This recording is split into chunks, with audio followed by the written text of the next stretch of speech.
জ্বালানি তেল সংকটের আরও খবর জানাতে আমাদের সঙ্গে পঞ্চগড় থেকে সরাসরি যুক্ত হচ্ছেন কামরুজ্জামান টুটুল। টুটুল, আপনার জেলার তেল পরিস্থিতির কি খবরাখবর দেখতে পাচ্ছেন? এছাড়া গ্রাহকরা কি বলছেন এ ব্যাপারে?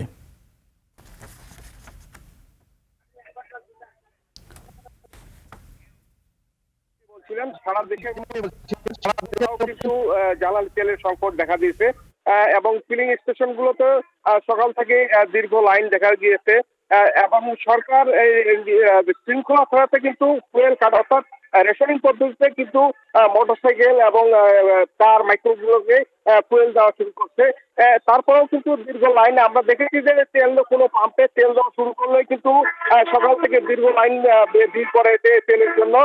অন্যদিকে আমি পাম্প মালিকদের সঙ্গে যে কথা বলে যেমনটি জেনেছি যে তারা যেমনটি আমাকে জানছেন যে আসলে চাহিদার তুলনায় কিন্তু তারা তেল পাচ্ছে কম। অর্থাৎ আমি এই মুহূর্তে রয়েছি পঞ্চগড়ের যে এসপি ফিলিং কাঞ্চনজঙ্ঘা ফিলিং স্টেশনে।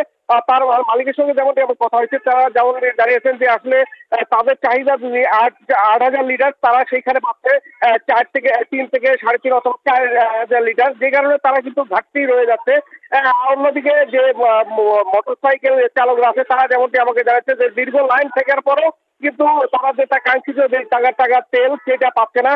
পেতে গেলে যদি ফুয়েল কার্ড দিয়েও তেল নিতে হয় 300 থেকে 500 টাকার মধ্যে তারা তেল পাচ্ছে, যার কারণে তাদেরও কিন্তু চাহিদা মিটতেছে না। অন্যদিকে আরেকটা কথা জেনে রাখি যে যাদের গাড়ির কাগজ ড্রাইভিং লাইসেন্স হেলমেট তারা আছে, তারাই কিন্তু এই ফুয়েল কার্ডটা পাচ্ছে। আর যাদের গাড়ির কাগজ বা রেজিস্ট্রেশন নাই, হেলমেট নাই, তারা কিন্তু পাচ্ছে না। তারা কিন্তু একটা হতাশ হয়ে আছে। অন্যদিকে যদি বলি আমি, ট্রাক এবং বাস মাইক্রো যারা আছে তাদের কিন্তু 2,000 3,000 করে টাকার করে তেল দিচ্ছে পাম্প মালিক পাম্পগুলো।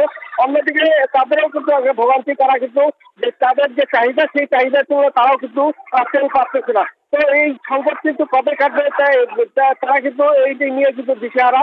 আর অন্যদিকে যদি বলি যে এই সময় কিন্তু বড় ধানের সময় তারা কিন্তু জমিতে পানি দিতে গেলে কিন্তু ডিজেলের প্রয়োজন, ডিজেলও কিন্তু কাঙ্ক্ষিত যে প্রয়োজন সেটা পাচ্ছে না। তারাও কিন্তু একটা ভোগান্তিতে আছে এবং হতাশায় ভুগতেছে।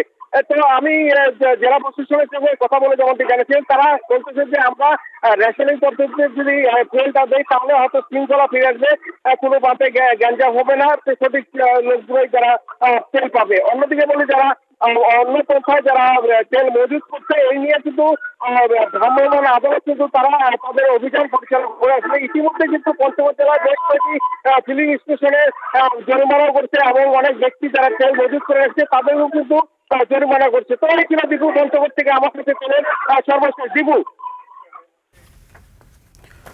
টুটুল, আপনাকে ধন্যবাদ।